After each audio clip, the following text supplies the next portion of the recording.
안녕하세요 여러분, 반갑습니다. 이신동입니다. 똑똑한 아이들, 우수한 아이들 정말 잘 키워야 되겠죠. 이 아이들 잘 키우는데 필요한 오늘 얘기를 드리겠습니다. 오늘 말씀드릴 주제는요, 영재들에게 자기 효능감의 날개를 달아주자 하는 겁니다. 날개를 달아주자.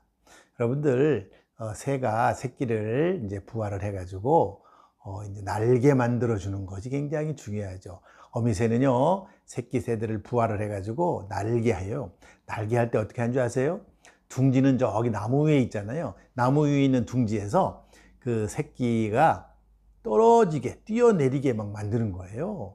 사실 어느 정도 되면은 이제 날개가 어느 정도 돼서 뛰어내리게 해야 되는 것이죠. 이 날개를 달아줘야 돼요. 그래야 어미새처럼 날 수가 있는 거죠. 거기서 그냥 계속 둥지에만 있으면 날 수가 없는 거잖아요. 우리 영재 아이들도 마찬가지입니다. 엄마들, 아빠들, 부모가 이 아이들에게 날개를 달아줘야 되는데, 그 날개가 뭐냐면 자기 효능감이라고 볼 수 있어요. 자기 효능감. 자기 효능감이라는 그런 말 뜻은 뭐냐면 바로 어떤 그 상황에서, 그러니까 학교라든지 그다음에 직장이라든지 어떤 상황에서 내가 잘할 수 있다는 그런 기대를 말하는 겁니다. 내가 잘할 수 있다. 내가 학교에 가서 나는 잘할 수 있다. 공부를 잘할 수 있다. 나는 친구들하고 무슨 사이에서 뭐를 잘할 수 있다. 나는 나중에 커서 직장에 가서 뭐를 잘할 수 있다. 라고 하는 그런 효능감을 말하는 거죠. 잘할 수 있는 기대와 어떤 신념 같은 걸 말합니다. 즉 다시 말해서 내가 가지고 있는 능력을 실행에 옮기는 역량을 말해요. 능력이 많이 있어도 그 능력을 실행에 옮겨야 돼. 환경과 상황 속에 실행에 옮기는 힘이에요. 그런 게 있어야죠. 우리 영재아이들 능력이 출중합니다. 똑똑합니다. IQ 높아요. 그런데 그 IQ 높은 것을 실행에 옮길 수 있어야 돼요. 상황 속에 실행에 적용하고 실행할 수 있는 그런 힘. 이게 바로 뭐냐? 날개죠, 날개. 그 새가, 어미새가 새끼 그 새들을 키워가지고 날 수 있도록 만들어줘야 되는 겁니다.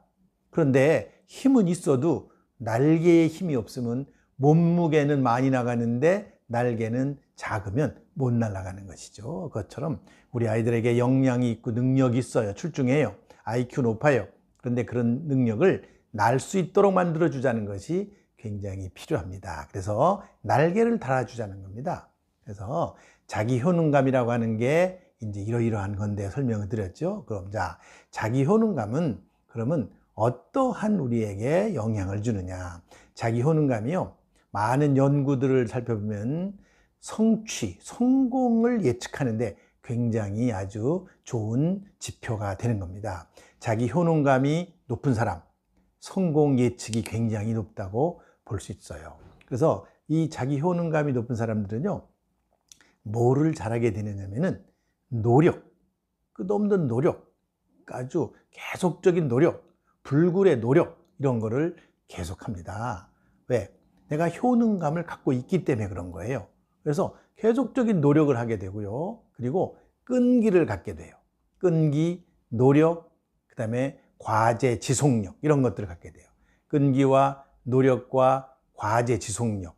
그렇기 때문에 이 자기 효능감이라고 하는 것은 바로 성취, 성공하고 밀접한 관계가 있는 거예요. 여러분들, 새가 둥지를 벗어나서 날아야 새인 거죠. 날아야 창공을 날아갈 수가 있어야 되는 거죠.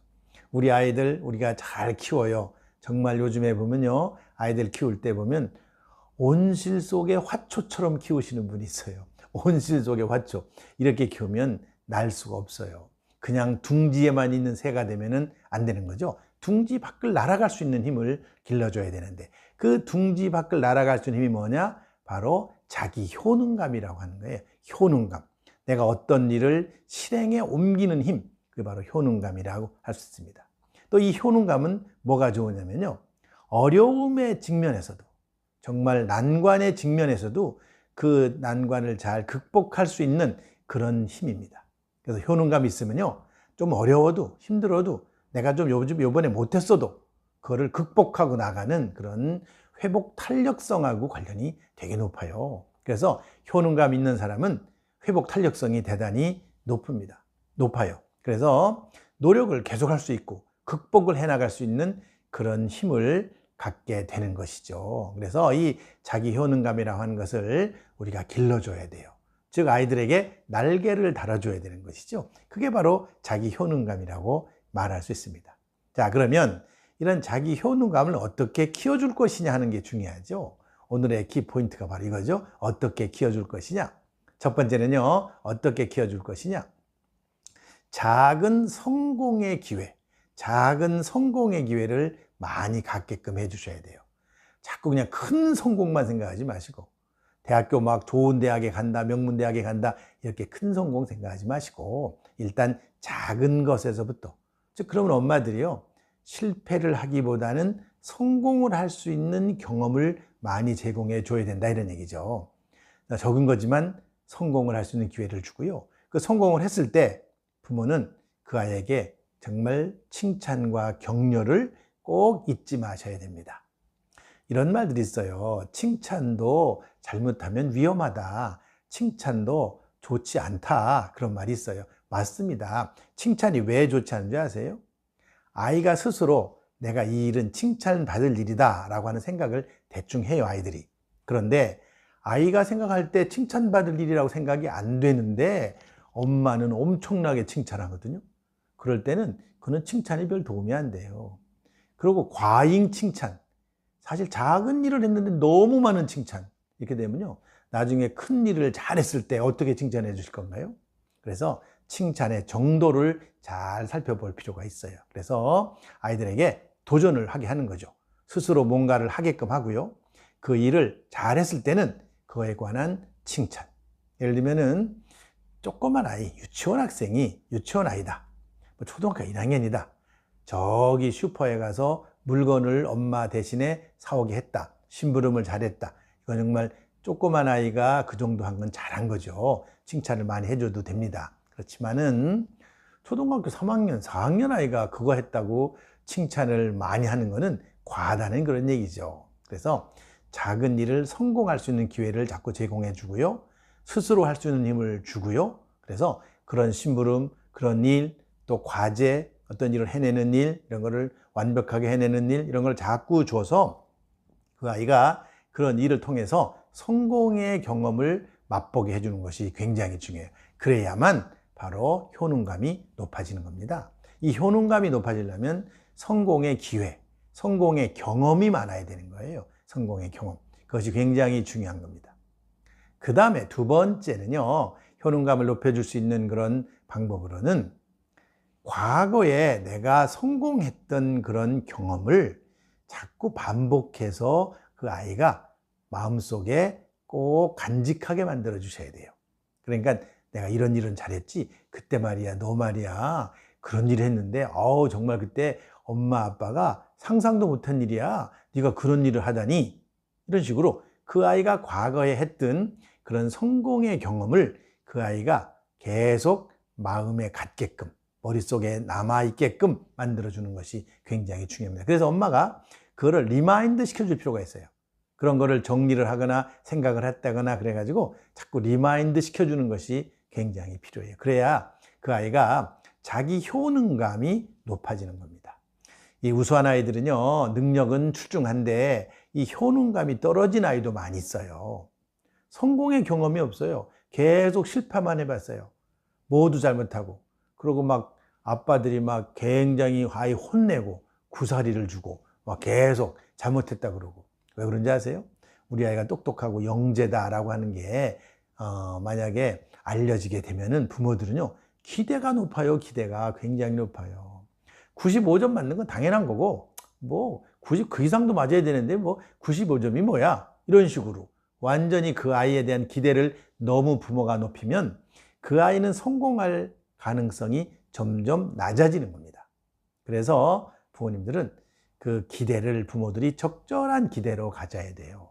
기대가 낮으면요, 조금만 잘해도 잘했다고 할 수 있지만 기대가 높으면 어지간히 잘해도 잘했다고 말을 못하는 거죠. 이런 것처럼 우리 아이가 어느 정도 기대를 부모들이 갖고 그 이상이 되면 그 아이가 성공한 걸로 인정해서 많은 그 성공의 기회를 경험하게 하고, 그 다음에 성공했던, 과거에 성공했던, 잘했던 그런 기억을 머릿속에 항상 가질 수 있도록 그렇게 만들어 주시는 것이 대단히 필요하다, 그런 말씀입니다. 그 다음에 세 번째는 무조건적인 지지자가 필요해요. 지지자. 조금 실수를 해도, 조금 잘못해도 엄마는 너 편이야, 내 편이야, 넌 잘할 거야, 그래, 너는 내가 볼 때 능력 있는 사람이야, 그렇기 때문에 이거 너무 그렇게 개의하지 마, 너무 신경 쓰지 마 라고 용기를 계속 불어넣어 줄 수 있는 무조건적인 지지자, 이것이 필요해요. 자, 엄마는 가능하지만 이웃집 아줌마라든지 동네 아줌마라든지 밖에 있는 사람들은 그 아이를 그렇게 무조건적인 지지자가 되지 못합니다. 엄마만 가능해요. 엄마만. 그런데 요즘에 보면 엄마들이 다른 사람들보다도 더 지지자가 되어주지 못하고 완전히 비판자가 되는 거죠. 그런 사람 되게 많거든요. 지지자가 되어주세요. 엄마들 아이를 믿어주고 지지자가 되어주세요. 그러면요, 그 아이가 자기 효능감이 높아지게 됩니다. 효능감이 점점 높아지게 되면은 아까 제가 말씀드렸지만 성공을 예측할 수 있는 중요한 단서가 되는 겁니다. 얘가 이 효능감이 높아지면 성공할 가능성이 대단히 높아지고요. 노력하게 되고 끈기를 갖게 되고요. 그 다음에 과제를 하나 지속적으로 해나가는 그런 힘이 생기는 겁니다. 그리고 또 위기가 왔어요. 위기가 왔을 때도 그 위기를 잘 극복해낼 수 있는 힘이 바로 생기는 겁니다. 그게 바로 자기 효능감이라는 것에서 비롯되는 거예요. 나는 할 수 있는 사람이야, 나는 잘할 거야 라고 하는 그런 마음, 기대, 이런 것이 늘 있다면 어떤 어려움이 와도 잘 극복할 수 있어요. 우리 아이들은요, 성장해 나가는 과정에 어려움이 많이 있을 수 있어요. 그렇기 때문에 엄마들은 지지자, 무조건적 지지자가 되어주는 것이 굉장히 필요하다. 오늘 제가 이 날개를 달아주자 그랬어요. 날개를 달아주자. 형제들에게 자기 효능감의 날개를 달아주자. 그래서 이 효능감이라는 거 길러주는 방법 다시 한번 정리를 하면은 작은 도전을 하고 성공의 맛을 보게 하자. 성공의 기회를 많이 갖게끔 하자 하는 것이고요. 그리고 두 번째는 과거에 큰 성공한 것이 있다면 그걸 항상 마음에 새기게 반복해주고 머릿속에 기억하게 하자 하는 것이고, 세 번째는 엄마들은 무조건적인, 조건이 없어요, 무조건적인 지지자가 되어주자. 지지자가 되어주면 이 아이가 자기 효능감이 높아져서 어떤 어려운 일이라도 잘 극복하고 설령 실패를 하더라도 그걸 극복하고 나갈 수 있고요. 성취를 얻는데 굉장히 중요한 그런 힘이 될 것입니다. 그게 바로 날개인 것입니다. 그래서 우리 아이들 능력 있고 출중하고 아주 선천적인 그런 타고난 능력들이 많은 아이들인데, 그런 아이들에게 날개를 달아주는 그런 일이 꼭 필요할 거라고 생각합니다. 오늘은 여기까지 하겠습니다. 감사합니다.